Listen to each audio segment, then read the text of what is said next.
In this video, we will study about the genetic code. Most important topic है genetic code का relation जब हम study करेंगे तो उससे हमें काफी हेल्प मिलती है ट्रांसलेशन प्रोसेस को स्टडी करने के लिए। तो इसे बहुत कॉन्सेंट्रेट करके पढ़ना देखना है। That is genetic code is the sequence of amino acid in a polypeptide chain.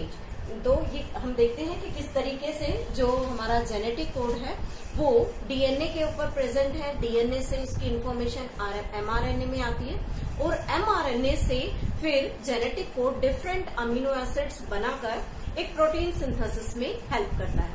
तो इस तरीके से हम एक डिटेल स्टडी करेंगे जेनेटिक कोड के बारे में। तो सबसे पहले डिस्कवरी पढ़ लेते हैं genetic code. Genetic code discovered, sorry, the term is given by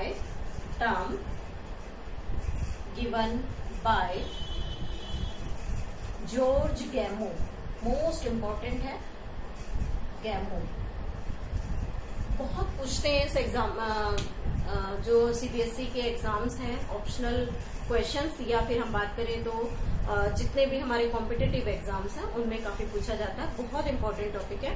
तो इसमें जेनेटिक कोड में first of all the term given by the George Gamow. उसके बाद डिस्कवर्ड बाय 3 साइंटिस्ट हैं, Nirenberg, second is Matthaei and third is Khorana. Khorana का complete name है Hargovind Khurana. Indian scientist था हरगोविंद खुराना, जिसने जो जेनेटिक कोड है उसकी डिस्कवरी में काफी इंपॉर्टेंट रोल प्ले किया। सो फर्स्ट ऑफ ऑल देखते हैं what is the genetic code. Genetic code is the relationship between the sequence of amino acids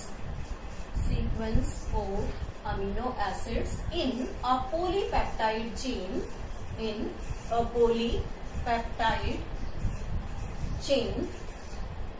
and nucleotides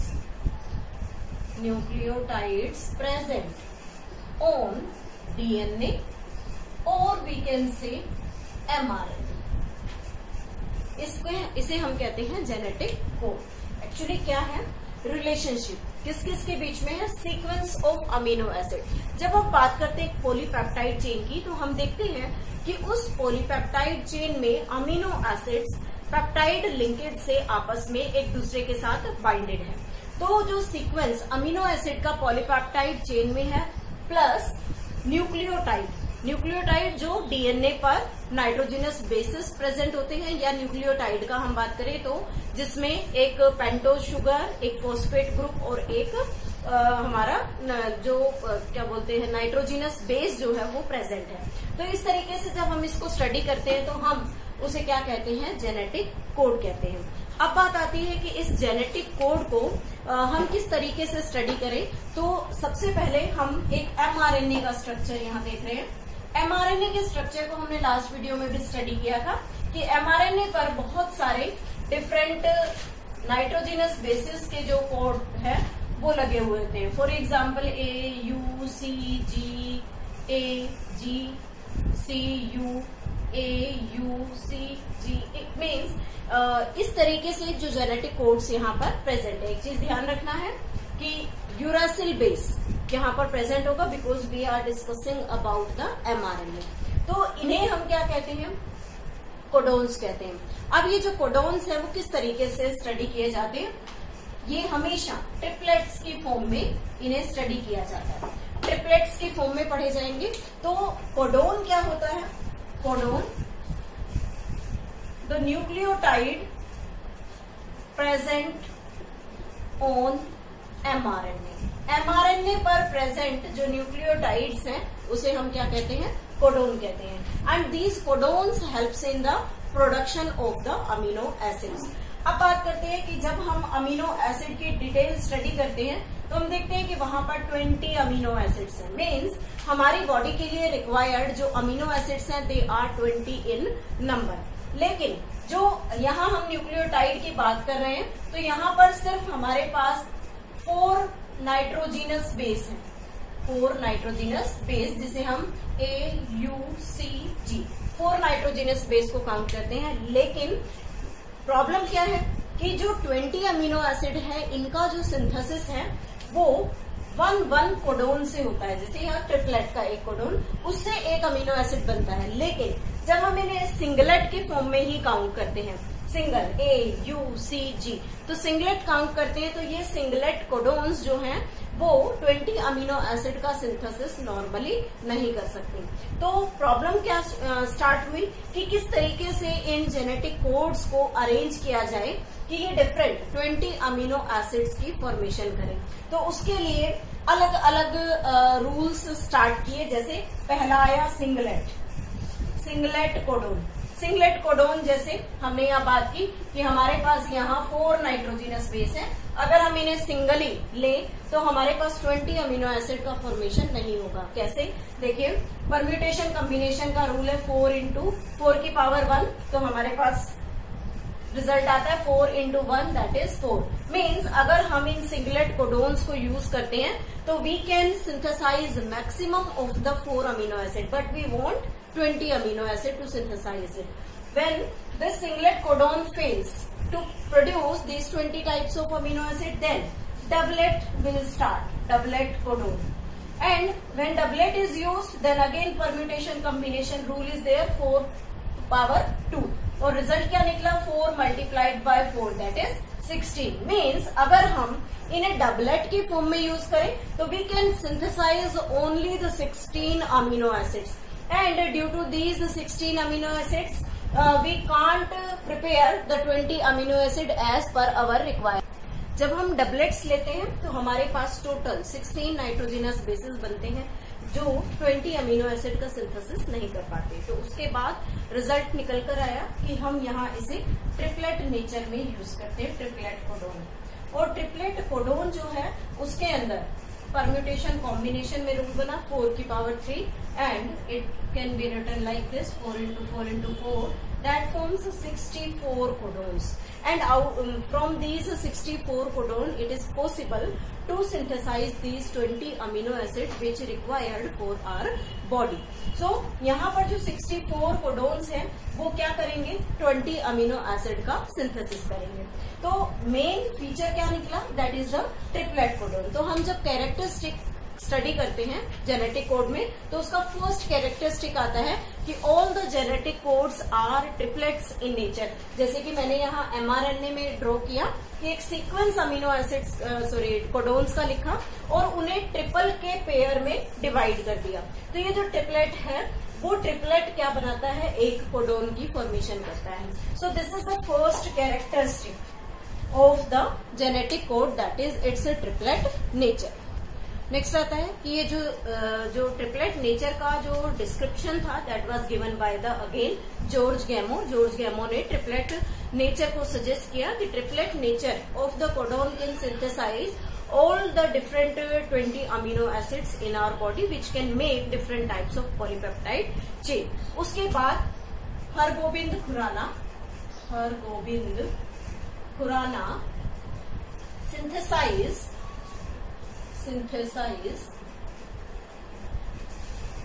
mRNA artificially mRNA का synthesis किया गया and Severo-Okhov enzyme that is RNA polymerase which can synthesize or we can say polymerize a sequence with definite amino acid on mRNA पर एक definite amino acid sequence को recognise कर सकता है या उसे पॉलीमराइज कर सकता है।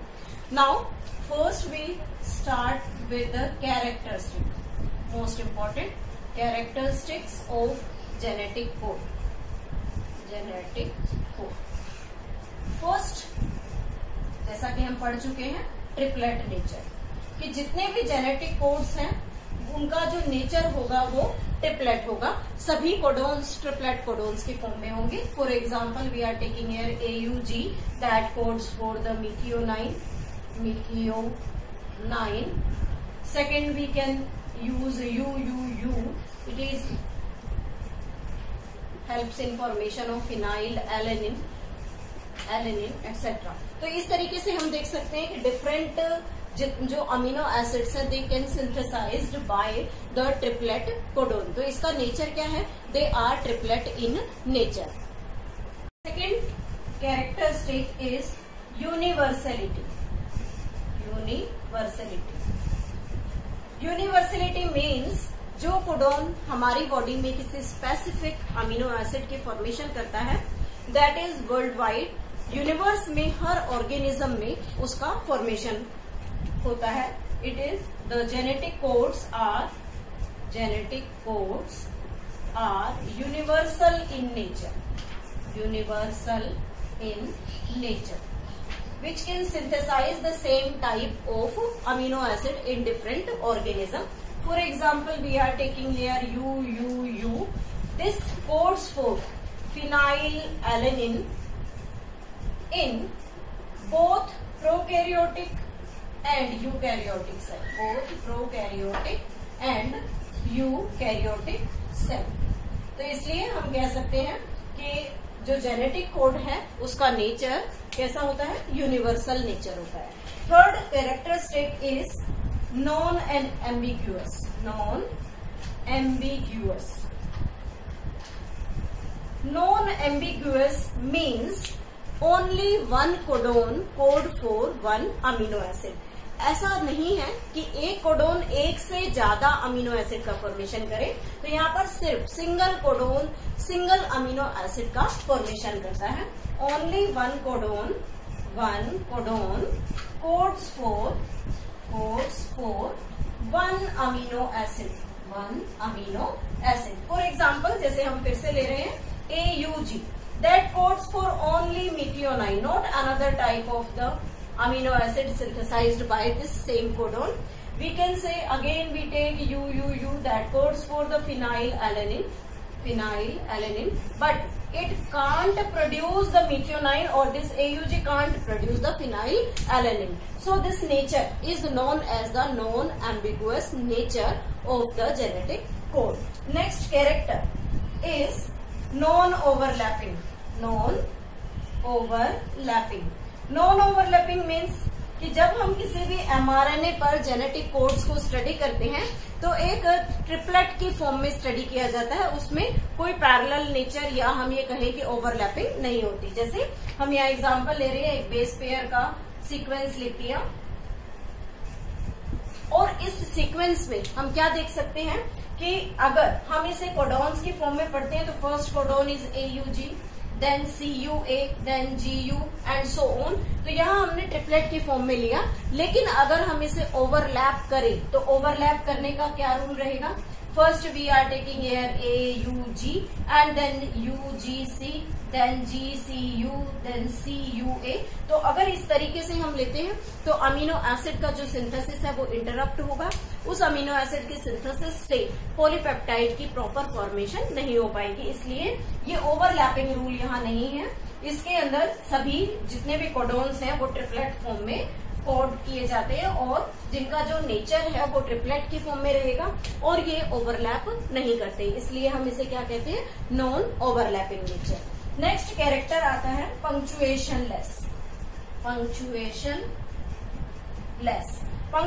Less means there is no comma, no dash, no hyphen. किसी भी टाइप का कोई भी पंक्चुएशन हम जेनेटिक कोड को लिखते वक्त यूज नहीं करते।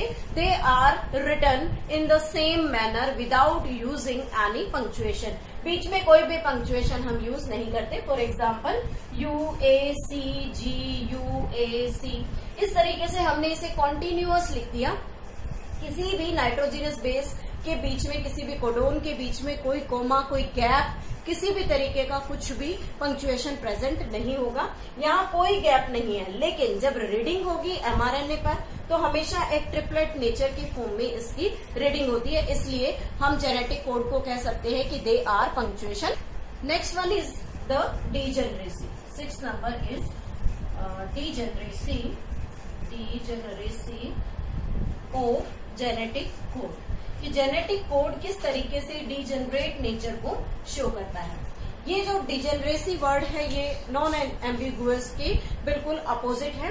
वहां हमने पढ़ा था कि one amino acid coded by one codon, एक कोडोन एक अमीनो एसिड को कोड करता है. लेकिन डिजेनरेसी में हम कह सकते हैं कि मोर than one amino acid can be coded by different more than one codon can code for the same amino acid. So we can write here more than one codon codes for different amino acids को code कर सकते हैं. लेकिन यहाँ पर एक exception है AUG, that codes for only methionine, जो कि हमारा नॉन एम्बिगुअस प्रॉपर्टी को शो करता है. UGG, that codes for tryptophan. तो ये ऐसे दो अमीनो एसिड्स हैं जो सिंगल कोडोन से ही प्रोड्यूस होते हैं.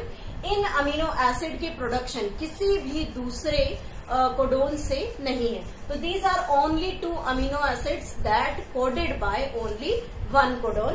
लेकिन यहाँ पर जब हम बात करते हैं, हमने अभी पढ़ा था 64 कोडोन्स है टोटल, और उन 64 कोडोन से 20 अमीनो एसिड की फॉर्मेशन होती है. तो means there may be the repetition of the amino acid on the basis of the presence of more than 20 codons producing amino acid. तो यहाँ पर जो 64 कोडोन है वो 20 अमीनो एसिड की फॉर्मेशन कर रहे हैं. तो it means more than one codon code for the same, और you can say the different amino acid. For example, जब हम यहाँ एग्जाम्पल लेते हैं स्पेसिफाई करने के लिए, फर्स्ट आता है हमारे पास सेरीन. सेरीन क्या है? एक अमीनो एसिड है that there are for the serine there are 6 different codons that producing same type of amino acid, that is serine. For example, UCU, UCC, UCA, UCG, AGC, AGU.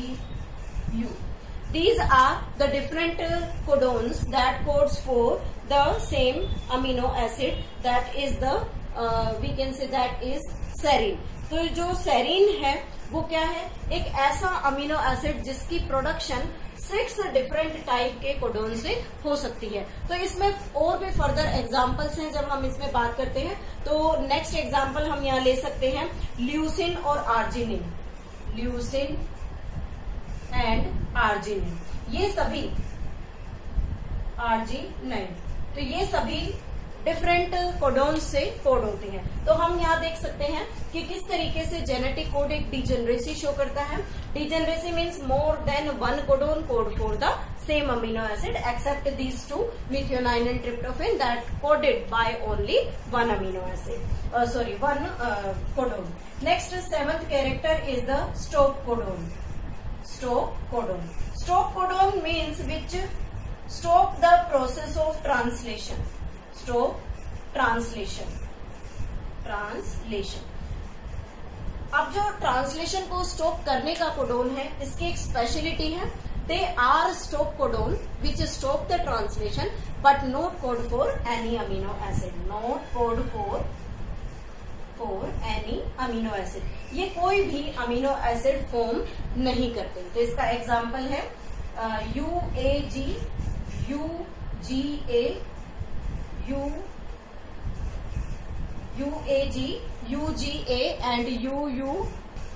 Third is UGA. This is UAA, UAG and UGA. These three are known as stop codon, which helps in termination process but not produce any type of amino acid. तो जब हम यहाँ बात कर रहे थे 64 codon की, कि जो टोटल 64 कोडोन है वो 20 अमीनो एसिड की फॉर्मेशन करते हैं. लेकिन अब क्या है कि यहाँ 3 कोडोन ऐसे हैं जो अमीनो एसिड की फॉर्मेशन नहीं करते, तो हम क्या कर सकते हैं यहाँ से 64 माइनस 3 दैट इज 61। तो ट्रूली हम ये कह सकते हैं कि अब यहाँ पर हमारे पास 61 कोडोन ही हैं जो क्या कर सकते हैं 20 अमीनो एसिड की फॉर्मेशन करते हैं, because these 3 codons are not participating in the formation of the amino acid, so they are known as the stop codon. And the last character is the start codon, most important, start codon. Start codon means which initiate the chain formation, initiate chain formation, chain formation, जो chain formation को initiate करेगा। और यहाँ पर particular एक example है AUG। This AUG codes for methionine, codes for methionine, methionine के लिए कोड करता है AUG। ये AUG जो है इसका डुअल फंक्शन है, डुअल प्रॉपर्टी है, मोस्ट इंपोर्टेंट। तो डुअल प्रॉपर्टी क्या है? First property is it behaves like the start codon, जो स्टार्ट कोडोन की तरह काम कर रहा है, चेन फॉर्मेशन यानी कि पॉलीपेप्टाइड चेन के सिंथेसिस को कोड करता है। और दूसरी प्रॉपर्टी है कि ये एक स्पेसिफिक अमीनो एसिड का सिंथेसिस करता है, दैट इज मिथियोनाइन।